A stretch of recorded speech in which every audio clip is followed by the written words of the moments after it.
So close but yet so far, এই ফ্রেজটাই আমার মাথায় আসছে এখন বার্সার জন্য। মানে কাশ বার্সার যদি ওই ফার্স্ট গোলটা হয়ে যেত, যেটা ফার্স্ট লেগে ক্যান্সেলড আউট হয়ে গেছিলো, কাশ যদি জুয়ান গার্সিয়া ওই হাউলারটা না করতো ফার্স্ট লেগে, হয়তো আজ রেজাল্টটা অন্য কিছু হলেও হতে পারতো।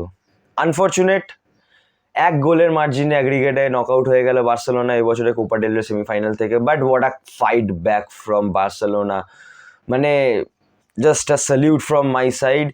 And to be honest, Pedri, Lamine Yamal, এরা দুজনে আজ কাঁপিয়ে দিয়েছে। লামিন ইয়ামালের পায়ে পড়ে যেতে হয়েছিল অ্যাথলেটিকো ডিফেন্ডার্সদেরকে ওকে আটকানোর জন্য। ভাই ওকে আটকানো যাচ্ছিল না আজকে, he was unstoppable today. And Pedri 14 recoveries as a attacking mid, and ভাই ইটস আনরিয়াল, ভাই ইটস আনরিয়াল। সিডিএম এর কাজ করছিল ভাই, অসাধারণ গেম প্লে ছিল আজকে বার্সেলোনা সাইড থেকে। But unfortunately Barcelona knock out হয়ে গেল। As a neutral it was a joy to watch the game. But কি বলো তো, আজকে হয়তো বার্সা ফাইনাল কোয়ালিফাই করে যেতে পারতো, বাট আনফর্চুনেটলি একটা ভালো স্ট্রাইকারের অভাবে ওরা পারলো না সেটা করতে।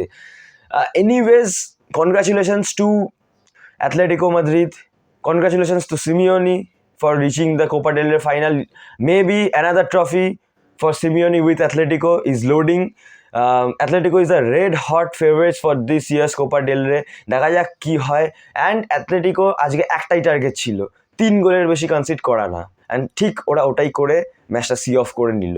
But I love Araujo as a striker.